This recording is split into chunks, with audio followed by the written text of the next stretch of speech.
कराची की अगर मैं बात करूं तो कहने को तो कराची पाकिस्तान का मौशी हब है, लेकिन अब जितने ज्यादा स्ट्रीट क्राइम्स वहां पर हो रहे हैं, बढ़ रहे हैं, उससे मैं कहने पर मजबूर हूं, ऐसा लगता है कि अब कराची की पहचान तब्दील हो गई है। अब ये रोशनियों का शहर नहीं रहा है, क्योंकि जराइम के अंधेरों में डूबा हुआ शहर बनता जा रहा है। बड़े हौलनाक वाकयात कराची के अंदर पेश आ रहे हैं दोनों साइड से। एक वो जो स्ट्रीट क्राइम्स हो रहे हैं और जिस तरह का rash behaviour street criminals exercise कर रहे हैं। बस कुछ रोज पहले आप एक वाकया सुन रहे होंगे कि मुसलसल एक के बाद एक 2 से 3 जो है वो पुलिस एहलकारों पर अटैक हुआ, जिसमें से 2 शहीद भी हो गए। और ये सवाल आप सबके माइंड में होगा कि कौन आखिर ये घिनौना अमल जो है वो करवा रहा है। इस बेहयाई का मुजाहरा किया था कि पाकिस्तान के झंडे को जलाते हुए दिखाया था, पाकिस्तान के ग्रीन पासपोर्ट को आग लगाते हुए दिखाया था। मेरे ख्याल से आपने भी देखा होगा सब कुछ। मैं तो लोगों को बोलता हूँ भाई दे दो यार सब कुछ, जान से अजीज कोई चीज नहीं। बुरा ना मानना आसिफ भाई, अब ये जो फेसबुक वगैरह पर आ रहा है ना मुजामत किया, कराची वाले तुझे मान गए बेटा, वो वहीं चला देगा ना, फिर उसके बाद ना मान गए ना कुछ। और ये हमारे मुल्क का कुल हाल है। फिर हम कहते हैं ऐसा इन्वेस्टमेंट लेके आनी है तो इस मुल्क को पता नहीं हमने क्या कर देना है। मुल्क का अपने हाल ये है, डेमोक्रेसी इंडेक्स के अंदर उसमें पाकिस्तान को आमिराना निजाम हुकूमत वाला मुल्क बना दिया की लिस्ट में डाल दिया गया, और अब फ्रीडम ऑफ प्रेस के अंदर भी हम नीचे आ गए हैं। ये हमारी अचीवमेंट है। खुश हुआ वेयर जो कुछ माजी में होता रहा है वो करना पड़े। खुदा न खास्ता अल्लाह ना करे कि वो दिन में और आप देखें जब उस तरह की सूरत हाल फिर दोबारा हो। हम 3 इंटरवेंशंस देख चुके हैं, हम चौथी को मुतहम्मिल ही नहीं हो सकते। बहुत अच्छा लगेगा। ये मौशी हब है, लेकिन इससे ज्यादा ये स्ट्रीट क्राइम्स का हब बन चुका है। और ओवरऑल अगर सूबा सिंध की बात करूं तो हालात अंधेर नगरी चौपट राज वाले हैं। मारा असी खादियां तो आज देखो किस मकाम पे बैठे हैं। अंग्रेजों ने मुसलमानों के वो हमारे जो पैगंबरों ने वलियों ने फरमाया वो उसको फॉलो कर रहे हैं। वो उसको फॉलो कर नहीं, ठीक है। हम कलमा पढ़ के उससे पीछे हट रहे। हर वो खसलत जो एक पसमानदा और बदहाल कौम के साथ मंसूब होती है, लगता है हमारी कौम में कूट कूट कर भरी है। हमने इस मुल्क के लोगों को न भूख से आज़ाद किया है, न प्यास से आज़ाद किया है, न जहालत से आज़ाद किया। यूनिफॉर्म पर्सन जो है जिसने पुलिस का यूनिफॉर्म पहना होता था उसको टारगेट किया जाता था, और टारगेट भी उसको किया जाता था जिसके पास वेपन नहीं होता था। वो अपने काम में इतने एक्सपर्ट हो चुके हैं, ऐसे पंजे गाड़ लिए उन्होंने। अब इसके लिए मेरा ये ख्याल है कि पाक फौज की खिदमात लेनी पड़ेंगी। जरा फिर से बताओ क्या क्या करना पड़ेगा।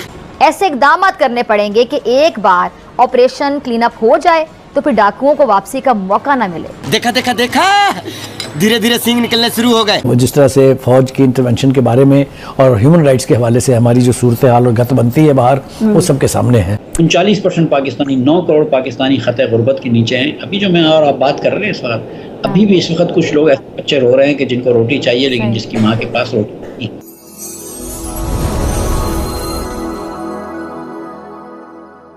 दारुल हुकूमत कराची के रहने वाले स्ट्रीट क्राइम्स के निशाने पर हैं। जो जब चाहता है, जहां चाहते हैं, अवाम को, ये स्ट्रीट क्रिमिनल्स जो हैं ये अवाम को लूट लेते हैं। और अवाम बेचारी जो स्ट्रीट क्राइम्स की भीड़ चढ़ती है, आए दिन हम देखते हैं कि परेशान है। लुटेरे क्या करते हैं कि माल के साथ साथ जान भी ले लेते हैं।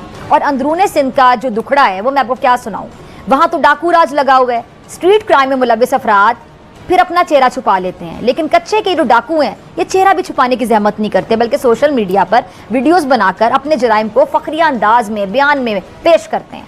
जिन लोगों को अगवा करके लेकर जाते हैं उन पर ही तशद्दुद की वीडियोस बनाते हैं, फिर उनको खुद शेयर करके वायरल करते हैं, तावान का मुतालिबा करते हैं धड़ल्ले के साथ, और फिर हमारे कानून नाफिज करने वाले फिर भी इन्हें गिरफ्तार नहीं कर पाते हैं। लेकिन काम कर रहे हैं, अपना काम कर रहे हैं।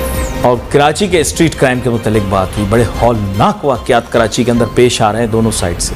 एक वो जो स्ट्रीट क्राइम्स हो रहे हैं और जिस तरह का rash behaviour street criminals exercise कर रहे हैं, और जिस तरह मैं तो लोगों को बोलता हूँ भाई दे दो यार सब कुछ, जान से अजीज कोई चीज़ नहीं। बुरा ना मानना आसिफ भाई, अब ये जो फेसबुक वगैरह पर आ रहा है ना मुजामत किया, कराची वाले तुझे मान गए बेटा, वो वहीं चला देगा ना, फिर उसके बाद ना मान गए ना कुछ। मेरे से पूछो यार, मैं खुदा की कसम खा के आपको बता रहा हूं, अगर आप जान से जाओगे ना, यकीन करो कोई पूछने वाला नहीं होगा। सिर्फ मोहब्बत करने वाली माँ रह जाएगी, बीवी रह जाएगी, बच्चे रह जाएंगे। आजकल तो भाई बहन भी अपने नहीं। बुरा ना मानना, हाथ जोड़ के आपको बता रहा हूं, प्लीज उनकी खातिर एहतियात करो। ये ज्यादा बहादुर बनने की जरूरत नहीं है। दो यार जान छुड़ाओ, सही बोल रहा हूं मैं बात। कभी ऐसा मौका ना आए, मैं आपको सब बता रहा हूं, ये बहादुरी सब गई। दुनिया इतनी बुरी है कि तुम्हें लग पता जाएगा। अच्छा, सदर साहब का ये भी कहना दुरुस्त है, बड़ा सही है कि जो जराइम पेशा अफराद हैं और जो डाकू हैं इनके खात्मे के लिए एक ऑपरेशन की बड़ी ज़रूरत है। ऑपरेशन क्लीनअप बहुत ज़रूरी है। लेकिन यहाँ भी वही सवाल कि देखते हैं कि कराची में जो स्ट्रीट क्राइम्स हैं, ये आखिर पहला सवाल है बड़े क्यों, और कच्चे का जो इलाका है वो डाकुओं की जागीर बन कैसे गया, ये शुरू कैसे हुआ, कंट्रोल क्यों नहीं हुआ, यहाँ तक आया क्यों।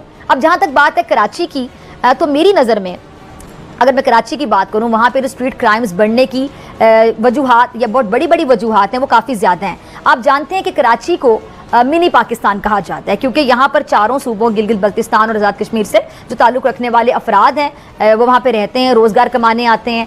अब कोई नहीं जानता कि जो रोज़गार कमाने के लिए आने वाला है वो बाइज़्ज़त रोज़गार चुनता है या फिर जराइम का रास्ता इख्तियार कर लेता है।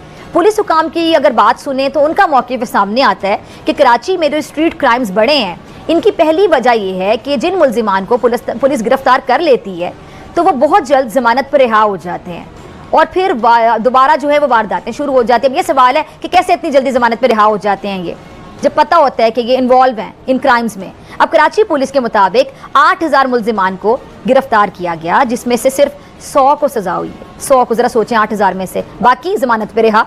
अब दूसरा जो स्ट्रीट क्राइम्स को सख्त सज़ा, ये जो क्राइम्स पर इन पर क्रिमिनल्स को सज़ा नहीं मिलती, तो इसकी वजह से सारी बात है जो जराइम बढ़ने की जो बहुत बड़ी वजह अगर मैं कहूँ कि सज़ा ही नहीं ना मिलती, एग्जाम्पल ही सेट नहीं होती। 8000 बंदे आप पकड़ रहे हैं और आपको पता है कि इसकी सज़ा जो होती है जो स्ट्रीट क्राइम करता है 7 साल है, लेकिन इदादो शुमार के मुताबिक एक मुल्जिम को भी 7 साल सज़ा नहीं दी गई। अब कैसे एग्जाम्पल सेट होगी, कैसे रुकेंगे बाकी? आधे से ज़्यादा जो मुल्जिमान हैं जब उनको 1 से 3 माह की सज़ाएँ मिलेंगी, क्योंकि जी जेल से आने के बाद मुल्जिम को पता होता है कि बाहर आना बहुत आसान है।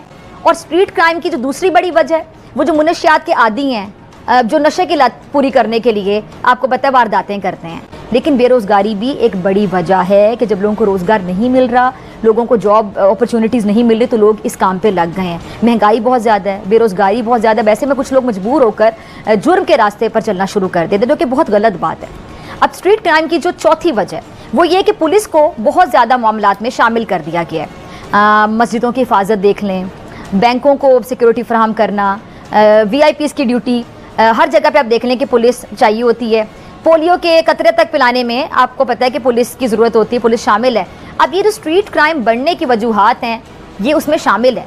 दूसरी तरफ जो कच्चे पर नज़र डालें तो वहाँ भी कम और बेश हम कह सकते हैं कि जराइम बढ़ने के पीछे यही वजूहात हैं। वहाँ पुलिस की जो रसाई है बड़ी मुश्किल है, जंगलात हैं, शहर से काफ़ी हटकर है, दूर हैं, इसलिए ये जो इलाका है ये डाकुओं की बाकायदा आप कह लें कि पनाहगाह बन गया है। और जो कच्चे के डाकू हैं उनको तो लगाम डालने के लिए मेरे ख्याल से अकेले पुलिस के बस का ये काम ही नहीं है। वो अपने काम में इतने एक्सपर्ट हो चुके हैं, ऐसे पंजे गाड़ लिए उन्होंने। अब इसके लिए मेरा ये ख्याल है कि पाक फौज की खिदमात लेनी पड़ेंगी, ऐसे इकदाम करने पड़ेंगे कि एक बार ऑपरेशन क्लीनअप